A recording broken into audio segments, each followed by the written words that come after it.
अस्सलाम वालेकुम नाज़रीन, DH न्यूज़ में तव्हां सभिनी खे भली कार। नाज़रीन, पूरे मुल्क जे हैदराबाद में भी आम वापे जी शयुनि जा अघ चोट चढ़ी विया आहिनि। उन हवाले सां अचो ॾिसूं था हैदराबाद में आबिद शेख जी ही रिपोर्ट। जी बिल्कुल, इम्कानी बोर्ड सबब आम वाइपे विकिरे जी शयुनि में इज़ाफ़ो थी रहियो आहे। माण्हू ॿिनि वेलनि जे गबे लाइ परेशान आहे। उन हवाले सां असां हींअर कासमाबाद जे इलाइक़े में मौजूद आहियूं। अचो त आम शहरनि ऐं वापारियुनि सां ॻाल्हि ॿोल करियो। गवर्नमेंट हिन PPF बुक कोन ॿारियो आहे। हिन गवर्नमेंट अचण खां पोइ हर शइ महांगी थी वई आहे। खंड 220 रुपया किलो, अटो 150 रुपया, भाॼी सब्जी वटि जेका बि भाॼी वटि 200 खां घटि कान्हे का। टमाटा 200 रुपया किलो थी विया आहिनि। ग़रीब माण्हू किथां जी पूरी करे? मज़दूरी जी दिहाड़ी 800 रुपया, 1000 रुपया, आमदनी 1000 रुपया आहे, ख़र्च 2000 रुपया आहे। असां गवर्नमेंट खे अपील कयूं था, ख़ुदा वास्ते ग़रीबनि ते रहम कयो, तरस खाओ। गरीब माण्हू केॾां वञनि? थोरा घणा जेके उमेद आसरा हुया बिलावल बि बूटो कोन ॿारियो आहे। असां अपील कयूं था, महिरबानी ख़ुदा जो वास्तो अथव, ग़रीबनि ते हाल ते रहम कयो, ग़रीबनि जो ख्यालु कयो त सुभाणे वरी तव्हांखे वोट मिलनि। हाणे तव्हांजा इहे कारनामे त आवाम त अॻु में भागी आहे, आवाम अॻु में परेशान आहे। किथां जी पूरी करे आवाम? गरीब में असां त तव्हांजा वोटर आहियूं। ख़ुदा वास्ते असां ग़रीबनि जी अपील इहा आहे त महिरबानी करे ग़रीबनि जे लाइ सोचियो। नौकरी आहिनि कोन जी, नौकरियुनि लाइ अप्लाई कयूं था त 7 लख, 20 लख, 30 लख रुपया नौकरियूं बि पैसनि ते। त ग़रीब माण्हू जेको पढ़े थो, फ़ाइदो कहिड़ो थियो? जो नौकरी बि सुभाणे ग़रीब खे मिलनि, उहो बि पैसनि ते वठे, पंहिंजा घर ॿार बचा खपा करे बचड़े खे पढ़ाए, उन जे लाइ नौकरी जे लाइ वरी पैसा ॾे। पोइ कहिड़ो फ़ाइदो हिन मुल्क में रहण जो? कहिड़ो फ़ाइदो हिन PPF जो?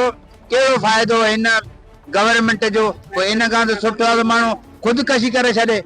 तव्हां गवर्नमेंट जी वॾी महिरबानी आहे भाउ। जेको माण्हू राति जो मानी खाए थो, सुबुह जो सोचे थो। जेका शइ 10 रुपया खपे पियो, उहा हींअर 80 रुपया किलो थी वई आहे। पेट्रोल जेको 20 रुपया खपे पियो, उहो हींअर 200 रुपया 300 रुपया लीटर आहे। अवाम त गाॾीअ जो तेल भराए, या पेट जी करे, या दवा दारूं जी करे, या बिरादरी में उथी वेठी करे, जाॾां वञ ताॾां अवाम परेशान लॻो पियो आहे। असां इहा ई गवर्नमेंट खे अपील कयूं था त महिरबानी करे हिन महांगाई ते थोरो कंट्रोल कंदा। उनजी वॾी महिरबानी थींदी। असां आवाम जे मथां पाणी हेतिरो अचे थो पियो, को बि कॉलोनी में पाणी कोन्हे, रोड रस्तनि जी तकलीफ़ आहे, बारिश थिए थी, को मयत निकिरे थी, उनजे लाइ माण्हू परेशान, बीमार थिए थो, उनजे लाइ परेशान। इहा असां अपील कयूं था गवर्नमेंट खे, असां लाइ महिरबानी करे सभु थोरा असांजा लाइ अचनि। वॾी महिरबानी। असांजी कणिक खणनि 1800 रुपया, हींअर अटे जो अघु ॿुधो त घणा थो ॾे? 200 रुपया, 150 रुपया किलो पिया ॾियनि। हाणे तूं हुकूमत छा थी करे असांजे लाइ, ग़रीबनि लाइ? एतिरो कनि जे असां ग़रीब माण्हू जेके कंहिं बुनियाद ते पहुची था सघनि, सॼो ॾींहुं मज़ूरी करियूं, असांखे 800 जा 2000 1200 मिलनि जा 1000 रुपया, उन मां ग़रीब माण्हू छा करे सघे थो? हुकूमत इहा ई आहे, कंहिं ग़रीब लाइ त असाज कनि। कहिड़ो सबबु आहे? इहो महिरबानी करियो, सस्ताई करियो। खंड जेकी आहे असां 200 रुपया किलो पिया ॾियनि। हाणे तूं सोचो त आई कमांद खणो था 250 200 में, हाणे उन जो रेट हींअर खंड जो केतिरो आहे? ऐं हुकूमत वारा कुझु ख़्यालु करियो ग़रीबनि ते, कुझु महिरबानी करियो, कुझु कमी करियो, कंहिं ग़रीब कंहिं मंज़िल ते पहुचे। साईं, असां मज़दूर माण्हू आहियूं, जेको हिते को रक्षियारो, को पलेदार आहे, को वेचारा आहे, जेको मज़दूरी वारा सभु माण्हू आहिनि। ऐं महांगाई एतिरी वधी वई आहे, जेको बसर, पटाटा, टमाटो, तूरी सभु महांगी लॻी पई आहे, अटो, खंड सभु महांगी लॻी पई आहे।